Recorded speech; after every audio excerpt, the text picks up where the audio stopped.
Exactement. Celui-là, il est très bien.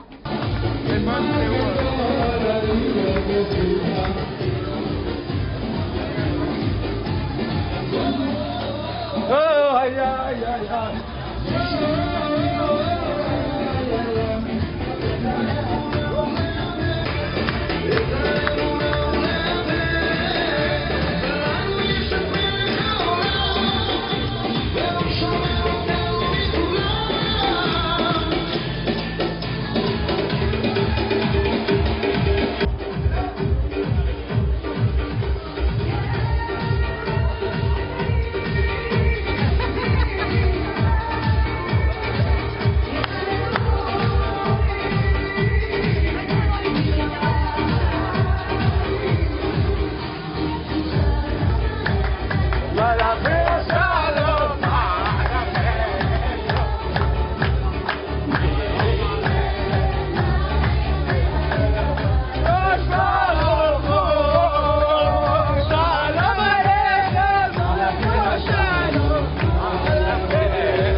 Et à toutes.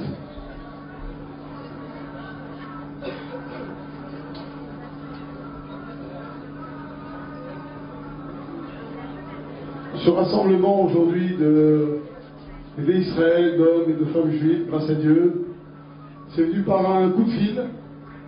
J'étais présent lors de ce coup de fil, qui a été adressé par Doron, à ceux qui ont organisé ici cette merveilleuse soirée qui est remplie. Et d'une petite idée, d'un petit coup de fil, naît une soirée qui veut dire un rassemblement, réunir des juifs et des juives. Il n'y a pas une plus belle chose au monde, surtout quand on les réunit sous le message de la Chassidoute, en l'occurrence ici la Chassidoute Breslev, en l'occurrence la Iboula d'un grand tzaddik centenaire, Rabbi Israël, qui a diffusé dans le monde la Chassidoute du mouvement Breslav. Et nous-mêmes, en tant que Torah Perro et moi-même en tant que chassid de mouvement Lubavitch, nous sommes absolument solidaires et absolument unis dans cette diffusion de la Chassidoute. La Chassidoute qui veut dire les secrets de la Torah, que le Baal Shem Tov, qui est le père de toute la Chassidoute, a promis que si on va diffuser les sources de la Chassidoute à l'extérieur, que des profondeurs de la Torah, Pnimiut Torah, va pouvoir atteindre toutes les couches sociales et tous les endroits du monde, et bien ça, c'est ça qui va amener Mashiach Tzidkenu Bekaron Mamash. Je ne peux pas commencer cette soirée sans évoquer le décès qui vient d'arriver de Madame Batia Azimov, qui est la femme du Shaliach, du Rabbi de Paris, de France et de la France, qui ont œuvré eux-mêmes et dont le mari maintenant continue évidemment à œuvrer pour la diffusion de la Torah. Alors quand on dit la diffusion de la Chassidoute, en vérité c'est beaucoup plus large que ça. C'est la diffusion de la Torah. Parce que la Chassidoute c'est uniquement un éclairage de la Torah. Nous en vérité on essaie de diffuser la Torah, mais quand on diffuse la Chassidoute qui est un éclairage profond de la Torah, alors on s'attache profondément avec l'essence de la Torah, avec l'essence d'Akadosh Baruch Hu. D'où l'importance, pourquoi le chassidisme a pris une tellement grande ampleur. Un petit mot pour là sur les parachiotes qu'on lit. On est passé de la paracha de Vayera à celle de Chaye Sarah. Une petite anecdote qui est avec le Rabbi Rachab, qui est également un Rabbi de Chassidoute, un Rabbi de Chassidim. On raconte que le Rabbi Rachab, quand il avait 4 ans ou 5 ans,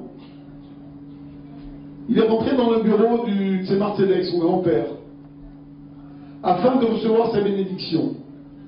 On rentrait les petits-fils du Tzemar Tzedek, rentraient régulièrement en Yechidout, en entretien privé avec le Tzemar Tzedek, le jour de leur Yom Holedet. Quand le Rabbi Rachab, qui s'appelait Rabbi Shalom Dovber, est venu ensuite un Rabbi à 4 ans, il n'était pas encore Rabbi. Bien qu'on explique qu'en étant on est tzaddik dès qu'on est. Quand il a eu 4 ans, il est rentré dans le bureau de son grand-père pour recevoir sa bénédiction. Il est rentré en pleurs, en sanglots. Son grand-père lui dit, mais pourquoi tu pleures, mon petit-fils? Il dit, parce que j'ai appris dans la paracha de Vayera que Akadosh Baruch Hu s'est dévoilé, s'est révélé à Avraham Avinu. Pourquoi je pleure? Pourquoi il ne se dévoile pas à moi? Et le Rabbi, le Tzemar Tzedek, lui répond, quand un juif comme Avraham Avinu, un tzaddik, à l'âge de 99 ans, il accepte de se circoncire, alors ça vaut le coup que Dieu se dévoile à lui. Et la réponse du Tzemar Tzedek, ça a tellement touché l'enfant qu'il s'est arrêté de pleurer, il s'est apaisé. De la question et de la réponse, on peut prendre 2 enseignements. La question, pourquoi Dieu s'est révélé à Avraham Avinu et pas à moi? Tout le monde, chaque juif, la question a été posée à un enfant par un enfant de 4 ans. Avant l'âge du chinour, avant l'âge de l'éducation, chacun d'entre nous, on doit demander que Dieu se révèle à nous. Et de quelle façon on demande que Dieu se révèle à nous? Comme Abraham Avinu, quand Dieu lui a changé son nom, il est devenu le père d'une multitude de nations. Et quand il a fait la Mila, où il a été maître de tous ses membres, de ses 248 membres, nous aussi, même si on est des enfants, spirituellement, des enfants dans l'âge, ou des enfants dans le spirituel, qu'on n'a pas une grande expérience de la spiritualité, on doit demander à Kadosh Baruch Hu. À Kadosh Baruch Hu, Dieu, révèle-toi à moi. Et je veux que tu te révèles à moi, que tu te dévoiles à moi, comme tu t'es révélé à Abraham Avinu dans le niveau le plus haut, où Abraham Avinu il a eu 99 ans. Ça c'est la question. La question, on peut tirer cet enseignement. Qu'un juif, qu'est-ce qu'il doit chercher? Il ne doit pas chercher que les plaisirs matériels. Bien sûr qu'on a besoin du matériel. Et que Dieu donne à chacun d'entre nous beaucoup de matériel. Mais un juif, il doit chercher d'abord, avant tout, le spirituel. Grâce au matériel, il doit s'élever dans le spirituel. Et qu'est-ce qu'il doit demander? Il doit être complètement, constamment à la recherche d'Akadosh Baruch Hu, que Dieu se révèle à lui comme il s'est révélé à l'âge que Abraham Avinu de 99 ans dans les niveaux le plus haut. Ça, c'est la question. De la réponse, vraiment, du Tzemar Tzedek, elle peut également nous amener un très très grand enseignement. Que nous répond le Tzemar Tzedek? Il dit quand un juif, à l'âge de 99 ans, il accepte sur lui de faire la Mila, de se circoncire, alors ça vaut le coup que Dieu s'adresse à lui, que Dieu se dévoile à lui. Dans la Mishnah, dans le Pirkei Avot, Mishnah Pirkei Avot, on dit, il y a dans le 5e livre, 5e traité, à la fin de la Mishnah, on nous dit un enfant à l'âge de 5 ans, il apprend le Mikra, à 10 ans, il apprend ça, et à 15 ans, et à 13 ans, à 18 ans, il se marie. On nous cite tous les âges, après 50, 60, 110, quand on arrive à 100 ans, on nous dit que, la Pirkei Avot nous dit qu'un homme à 100 ans, il est considéré comme s'il est mort. Pourquoi? Parce qu'à 100 ans, il n'a plus du tout de Yetzer Hara. Son Yetzer Hara, il est mort. Donc, puisqu'il n'a plus de mission quelque part, puisque son Yetzer Hara ne vient plus l'embêter, alors il est considéré comme mort. Maintenant, Abraham Avinu, il a presque 100 ans. Il a 99 ans. Abraham Avinu, vous savez très bien, il a passé combien d'épreuves? 10 épreuves. Et des épreuves, pas n'importe quelle épreuve. C'est pas comme nous, des fois, on a une petite épreuve, pour nous, ça paraît quelque chose d'énorme. Abraham Avinu, il a passé des épreuves où sa vie était en danger. Nimrod, il l'a mis dans la fournaise, il a jeté Abraham Avinu pour les croyances d'Abraham Avinu, parce que Abraham Avinu croyait en Dieu, il a jeté dans la fournaise, dans un four. Mais Abraham Avinu, il y a eu un miracle, il est ressorti vivant. Il y a eu en tout 10 épreuves. Donc Abraham Avinu, il a passé des épreuves. Il a passé une vie quand même difficile, où il allait d'un endroit à l'autre. Il a sillonné tout Israël de long en large, de l'est à l'ouest, du nord au sud. D'ailleurs, si on vient vous demander est-ce que Israël s'appartient aux Juifs, bien sûr, le premier Juif à qui Dieu a donné Israël, c'est Abraham Avinu, c'est notre ancêtre. Donc Abraham Avinu est à un niveau très élevé. Et Dieu lui dit maintenant, 99 ans, ben, tu vas faire la Mila. Que signifie la Mila? La circoncision, c'est-à-dire qu'on a une orla. On a un côté négatif en nous. On a quelque chose de négatif, qu'on doit couper. Yetzer Hara, une pointe de Yetzer Hara. Alors Abraham Avinu, il aurait pu penser. Moi, j'arrive à 99 ans. Quel Yetzer Hara j'ai tout fait déjà. J'ai eu toutes les épreuves. Chaque épreuve, j'ai montré à Dieu que jamais je l'abandonnerai pour un autre Dieu. J'ai aimé Dieu, je l'ai craint Dieu. Et j'ai supporté tout. À 99 ans, je peux penser que ça y est, mon travail est fini. Abraham Avinu, il n'a pas du tout raisonné comme ça. Il a dit, puisque Dieu me demande de faire la Mila, c'est que certainement, j'ai encore un petit peu de mal en moi. J'ai quelque chose qui ne va pas. J'accepte. C'est la réponse du Tzemar Tzedek. La réponse du Tzemar Tzedek, mon petit Rabbi Rachab, à 4 ans, il a dit, quand un juif de 99 ans, il accepte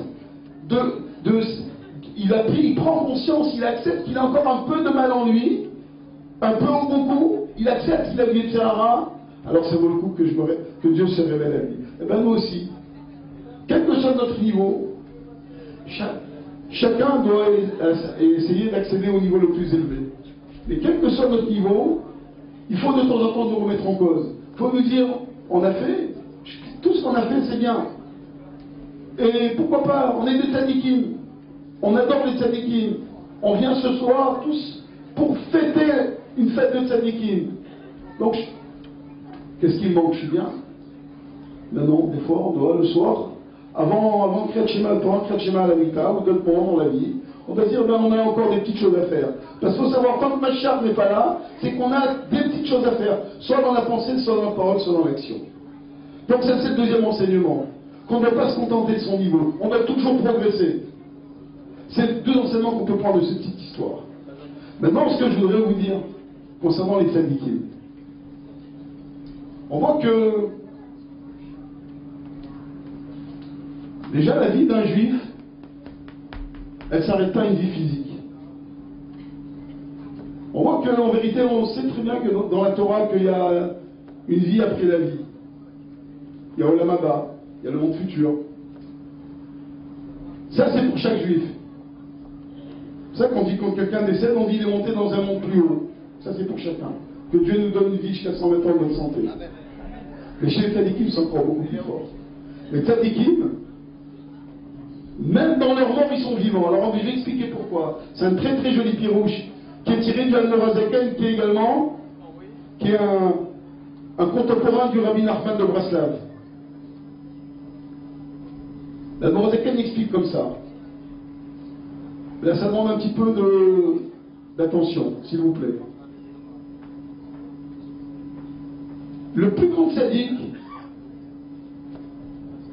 c'est-à-dire pourquoi il est tzaddik, c'est qu'il a une très très grande âme.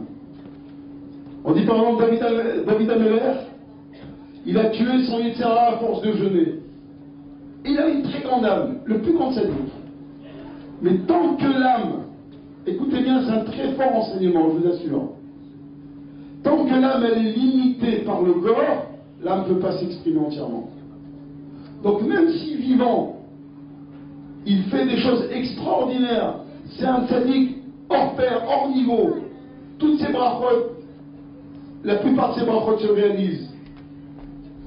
Il est irréprochable dans sa conduite vis-à-vis de Dieu, vis-à-vis de lui, vis-à-vis de l'homme. Tant qu'il est dans ce monde, tant que l'âme est enfermée dans un corps physique, bien que le corps ensuite devienne kadosh, il ne s'abîme jamais, mais n'empêche que l'âme elle est enfermée dans un corps, elle subit les limites du corps. Par contre, quand il quitte ce monde, alors l'âme, elle n'a plus de limite. Le corps ne limite plus, ne la limite plus. Ça veut dire que l'âme se répand dans le monde entier et elle produit des effets, elle a un contact direct, encore plus avec les gens qui lui sont attachés. Ça, c'est l'importance d'un tzaddik, c'est l'importance de l'attachement qu'on doit avoir dans les tzaddikim. Parce que quand on s'attache à un tzaddik, c'est un Rabbi Nachman de Braslav, c'est un Rabbi Lubavitch, un tzaddik, un vrai tzaddik. Alors, même s'il n'est plus là physiquement, ses brachot, elles continuent. Comment elles continuent? Elles continuent quand on est attaché à lui. Et grâce à ses bénédictions et grâce à ses prières, il est capable d'amener la Yeshua, il est capable d'amener la délivrance dans les mondes les plus matériels. On le voit l'exemple, regardez l'exemple. C'est quoi la paracha qu'on va lire là, ce Shabbat? De quoi on nous parle au début de la paracha? Est-ce qu'on nous parle d'David Sarah? On nous parle d'abord de Sarah. En quoi elle est vivante? Au début de la paracha, de quoi on nous parle? D'abord de Sarah, et Abraham il a voulu enterrer, il a acheté Marpella, il a acheté le caveau des patriarches. Et pourtant la paracha s'appelle Chaye Sarah, parce qu'une tzadékette ou un tzaddik, la mort n'est pas une limite, au contraire. La mort non seulement ne limite pas, mais au contraire elle l'élève dans un niveau beaucoup plus haut, et il reste, et l'attachement avec ce tzaddik, il est dans un niveau encore beaucoup beaucoup plus élevé. Que Dieu fasse que cette tribu-là qui est organisée ce soir amène à chacun d'entre vous, Kevin, toutes les bénédictions qu'il demande, à la fois des bénédictions matérielles, spirituelles. Que les femmes qui n'ont pas d'enfants, et que Dieu les exauce. Que ceux qui sont malades, que Dieu les exauce, qu'ils aient une bonne santé. Et que par ce le mérite de cette Iloula, le mérite de cette très très belle fête, on accueille Mashiach, Tzidkenu Bekarom Mamash.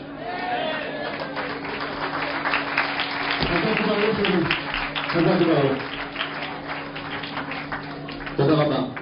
Je vous rappelle que Rav Elizekli, c'est le Rav officiel de Torah Péro. Vous pouvez le retrouver chaque lundi. 127 la Lumière, la Beautiful Academy. Torah, Torah Péro. Torah, Torah Péro. Ok. On enchaîne tout de suite. Baruch Haba, Mike. Baruch Haba. On enchaîne tout de suite avec notre ami Eli Cohen. Je vous demande, mesdames, messieurs, un tonnerre d'applaudissements.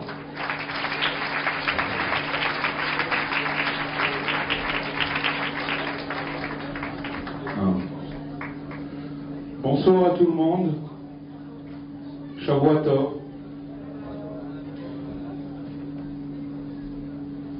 Ce soir, c'est la Eloula de Rabbi Israël Ber Odesser.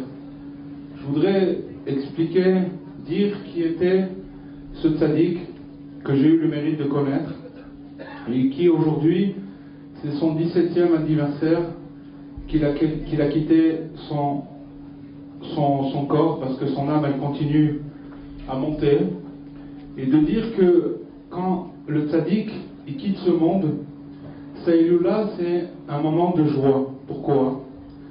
Parce que il continue à monter. Quand il quitte son corps, quand il est dans son corps, il peut pas, il est obligé de, il a des limites. Mais quand après il quitte ce corps, alors son âme elle continue à monter et à monter. Pourquoi monter? Parce que le tzaddik, il a une vertu, c'est que quand arrive le jour de sa Iloula, il grandit encore plus grand, et donc il va chercher des médicaments, des remèdes, pour pouvoir traiter les maladies, parce que malheureusement, il y a de nouvelles maladies mentales, spirituelles, physiques qui apparaissent dans le monde. Et donc, il faut des nouveaux médicaments.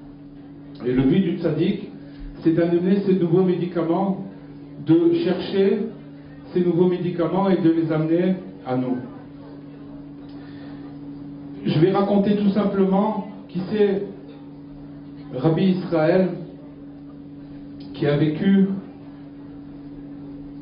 il y a à peu près une centaine d'années. Il est né en 1880-1885, et c'était un jeune chassid qui est né dans une famille de chassidim à Tibériade.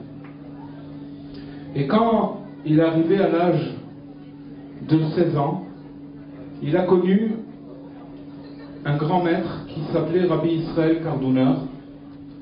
Et ce maître-là l'a initié à la pensée de Rabbi Nachman de Breslev. Quand il s'est rapproché de ce maître, il n'était pas du tout, il ne faisait pas partie du tout du mouvement de la pensée de Rabbi Nachman de Breslev, et il s'est rapproché. Et son histoire, c'est que il a connu ce maître pendant à peu près 4 ou 5 ans, et ce maître est décédé. Pour vous raconter qui était ce maître, qui était le maître de Rabbi Israël, en fait ça c'est sa Eloula ce soir. Le maître de Rabbi Israël, quand il a quitté ce monde, alors son élève qui était Rabbi Israël Odesser, il est parti voir la veuve de son maître. Il est décédé un mercredi, donc le vendredi il est parti voir la veuve pour lui faire le kidouche, et pour essayer de la réjouir un petit peu, lui faire le kidouche. Et la veuve, elle a dit à Rabbi Israël, elle a dit, mais c'est pas la peine, parce que mon mari, il est venu, il m'a déjà fait le kidouche. Il m'a déjà fait le kidouche, il est venu du monde dans lequel il est parti, il est venu, il m'a fait le kidouche, donc c'est pas la peine.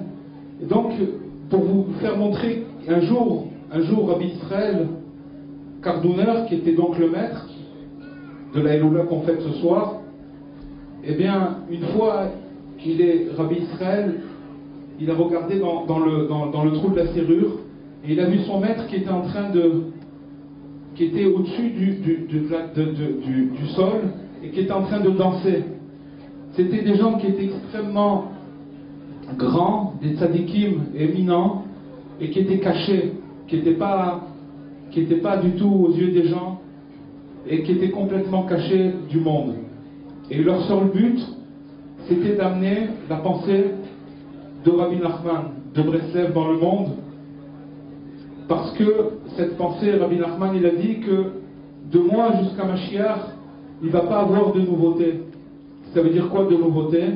Ça veut dire que maintenant, c'est moi qui possède les médicaments pour que le peuple juif, de moi jusqu'à Mashiach, il puisse tenir son identité et pas tomber, et tenir jusqu'à la fin, jusqu'à que Mashiach il arrive. Il a donné des conseils qui sont simples, qui sont à la portée de tout le monde, et maintenant tous les élèves de Rabbi Nachman, leur but c'est de véhiculer ce message, qu'il n'y a pas de désespoir.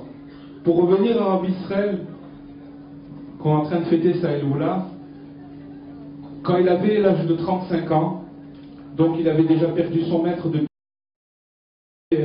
une quinzaine ou une vingtaine d'années, il se trouvait, c'était un tzaddik éminent qui se levait la nuit, au milieu de la nuit, pour prier son Créateur, et qui restait du soir jusqu'au matin, chaque nuit, à prier, à étudier jusqu'au matin, dans la plus grande discrétion, dans la plus grande modestie, sans que personne le remarque.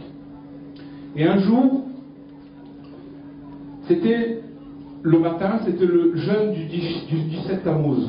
Le 17 Tammuz, c'est un jeûne qu'on célèbre 3 semaines avant le jeûne de Tisha B'Av. Et donc il s'est levé, comme toutes les nuits, pour étudier la Torah. Et ce que je suis en train de raconter, c'est lui qui le raconte, il le dit, il le raconte. Et il dit que le matin, donc il ne se permettait même pas, quand il se levait au milieu de la nuit, s'il devait être minuit, 1 heure jusqu'au matin, il ne se permettait pas de boire ou de manger quoi que ce soit. Il restait sans boire et sans manger jusqu'au matin. Et au moment où il avait étudié toute la nuit, c'était déjà le petit matin. Donc comme c'était le petit matin, c'était le jeûne du 17 Tammuz, il a craqué. Il savait que c'était le jeûne. Il s'est retrouvé dans une passion extrême où il ne pouvait pas se retenir de manger. On ne peut même pas s'imaginer ce que ça veut dire, parce que pour un homme de cette grandeur, ça voudrait dire pour nous que maintenant, le jour de Kippour, on craque et on va manger le jour de Kippour. Est-ce qu'on peut se regarder dans une glace? On serait vraiment déçu de nous-mêmes. Mais lui, il est arrivé et il est tombé dans une passion extrême, et il est arrivé à manger le jour du 17 Tammuz. C'était avant la prière, c'était déjà le matin, il savait que c'était le jeûne, il l'a dit, c'était le jeûne, c'est pas qu'il a oublié, il le savait. Et le Yetzer Hara, il l'a pris et il est parti, il a mangé. À partir de ce moment-là, il est tombé dans une espèce de dépression, une déception de lui-même, et il était dans la yeshiva de Rabbi Meir Balanes à Tibériade, et cette histoire elle se passe en 1922, bien avant la création de l'État, bien avant tout. C'était à l'époque, c'était les Turcs qui étaient au pouvoir en Israël, et il y avait une communauté juive à Tibériade, et lui il était là-bas dans la yeshiva de Rabbi Meir Balanes, donc en 1922. Bien entendu, pour replacer un petit peu historiquement, Rabbi Nachman est décédé en 1810, donc on est en 1922.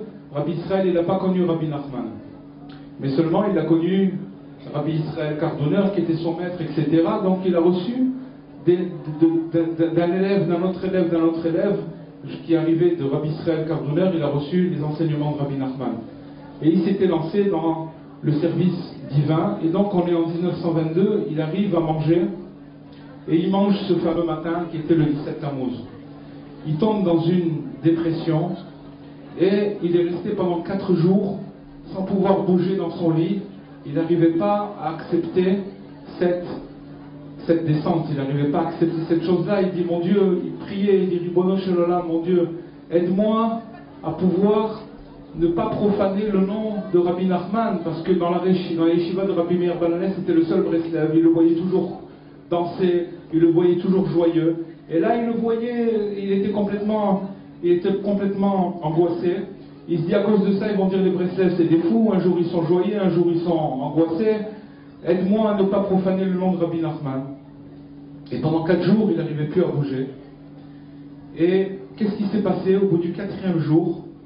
Il y a une idée qui lui est venue dans son esprit et qui lui dit, va dans la bibliothèque, va prendre un livre, et dans ce livre-là, tu vas trouver la guérison de ton âme. Tu vas trouver la guérison dans laquelle tu es en train, tu es pas bien maintenant, tu vas trouver ta guérison. Donc cette idée lui est venue une fois.